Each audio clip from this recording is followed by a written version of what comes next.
ശബ്ദം പൊങ്ങിയ രോമത്തിന് പോലും വിലയില്ല എനിക്ക്. നാസിക് റിസർവ് ബാങ്കിന്റെ നോട്ട് അടിക്കുന്ന നിമിഷം ഉണ്ടല്ലോ, കമ്മട്ടം അത് മൊത്തം എടുത്ത് തുലാഭാരം തൂക്കിയാലും ആരാരുടെ തട്ട് താണു തന്നെ ഇരിക്കും. മക്കളെ, രാജസ്ഥാൻ മരുഭൂമിയിലേക്ക് മണല് കയറ്റി വിടല്ലേ. അടിപൊളിയുണ്ട്. അടുത്ത ഏതാണ് ചെയ്യുന്നത്? സുരേഷ് ഗോപിയുടെ വോയിസ് ആണ് ഞാൻ ഇപ്പോൾ ചെയ്യുന്നത്. അതിനെന്ത് കണക്കാണ് സാർ നമ്മൾ തമ്മിൽ ബാക്കിയുള്ളത്? അങ്ങയുടെ സഹപാഠിയും അയൽവാസിയുമായിരുന്ന എന്റെ അപ്പച്ചൻ ദേവസ്വക്കുട്ടിയുടെ കണക്ക് പുസ്തകമാണ് അങ്ങിപ്പോൾ തുറന്നതെങ്കിൽ തെറ്റി. അന്ന് എന്റെ അപ്പച്ചനെ കിട്ടേണ്ട നീതിക്ക് വേണ്ടി അങ്ങയുടെ കാൽക്കൽ ഞാൻ വീണപ്പോ അങ്ങ് പറഞ്ഞ വാക്കുകൾ ദൈവവചനങ്ങളായി ഇപ്പോഴും എന്റെ കാതുകളിൽ മുഴങ്ങുന്നുണ്ട്. നിയമത്തിന് മുന്നിൽ ഞാനെന്ന വ്യക്തിയില്ല, സ്വന്തമില്ല, ബന്ധമില്ല, സാഹചര്യ തെളിവുകളും സാക്ഷിമൊഴികളുമാണ് ആധാരമെന്ന് വിശ്വസിക്കുന്ന തത്വങ്ങളിൽ മുറുകെ പിടിച്ച് ഉറച്ച നിലപാടെടുക്കുന്നവർക്ക് ജീവിതത്തിൽ ധാരാളം ബുദ്ധിമുട്ടുകൾ നേരിടേണ്ടി വരും. അതുപോലൊന്നായി ഇതും കണ്ടാ മതി. അടിപൊളിയായിട്ടുണ്ട്. ഇനി അടുത്തത് എന്താണ്? അടുത്തതായിട്ട് പൃഥ്വിരാജിന്റെ വോയിസ് ആണ് ഇനി ചെയ്യാൻ പോകുന്നത്. എടി ചങ്ങനാശ്ശേരിക്കാരൻ മത്തായിച്ചന്റെ മോള് ചന്ദ്രിക, നീ എന്നതാടി കരുതിയേ? നീ അങ്ങ് ഗുഡ് ബൈ പറഞ്ഞു പോയാൽ ഈ രമണൻ കെട്ടിത്തൂങ്ങിക്കട നാട് വന്നോ? അതാ പണ്ട്. ഇന്ന് എന്റെ കഴുത്തേൽ ഒരു കുരുക്ക് വീഴുന്നുണ്ടെങ്കിൽ അതിന്റെ മറ്റേ അറ്റത്തും നീയും കാണും മോളെ. ചാകാനാണെങ്കിലും ഒരുമിച്ച്, ജീവിക്കാനാണെങ്കിലും ചെവടെ, ജീവിക്കാനാണെങ്കിലും. Thank you. Okay, thank you. ഇനി അടുത്തത് നിവിൻ പോളിയുടെ തട്ടത്തിൻ മറയത്തിലെ നിവിൻ പോളിയുടെ വോയിസ്. നിവിൻ പോളിയുടെ സൗണ്ടാണ് ഇനി ചെയ്യുന്നത്. കോളേജിന്റെ വരാന്തയിലൂടെ ഞാൻ ഈശ്വരൊപ്പം നടന്നു. ഒരിക്കൽ മാറ്റാൻ വേണ്ടി വരുന്നൊരു പ്രത്യേകതയും പാതിരക്കാറ്റുണ്ട്. അതുകൊണ്ട് തട്ടത്തിലും മുടിയിലേക്ക് ഇങ്ങനെ തട്ടിത്തടഞ്ഞ് പോകുന്നുണ്ടായിരുന്നു. ഇരുട്ടിൽ നിന്നും വെളിച്ചത്തിലേക്ക് ഓരോ തവണ വരുമ്പോഴും പെണ്ണിന്റെ മനസ്സിൽ കൂടി വന്നു.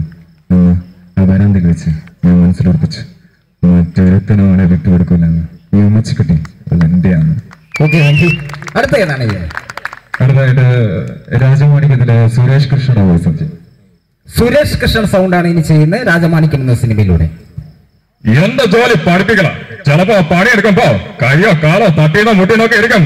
അതിനെ മറ്റേ അർത്ഥം കണ്ട് കണ്ണീരൊളിപ്പിക്കുന്നത് അവളുടെ മനസ്സിലൊരു പദമായിട്ടായിരിക്കും.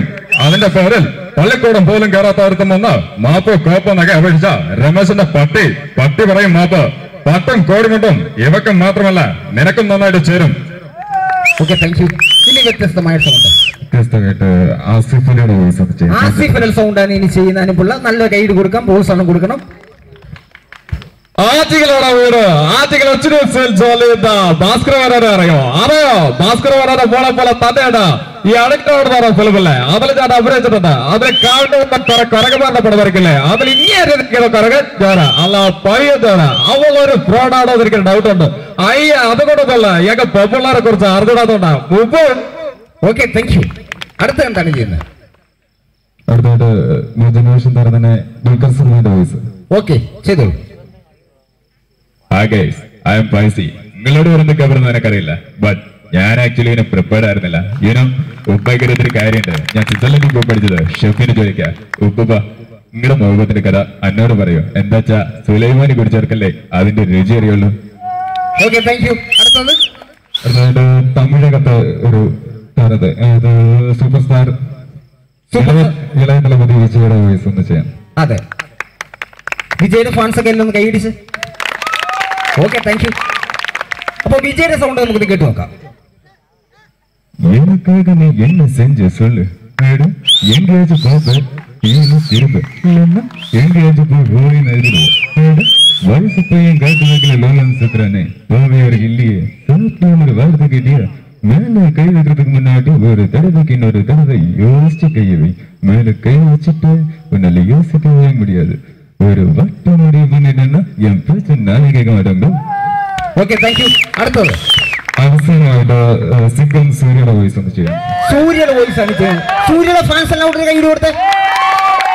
ஓகே थैंक यू எல்லாருக்கும் வணக்கம். நாங்க சூர்யா ரொம்ப பெருமையா இருக்கு இந்த மாதிரி ஒரு விழால சந்திக்கிறதுல ரொம்ப சந்தோஷமா இருக்கு. ஆக்சுவலா இத சொல்லி ஆகணும். ஏன்னா அவ்வளவு அழகு இங்க யாரும் அழகா யாரும் பார்த்திருக்க மாட்டாங்க. I will love with you.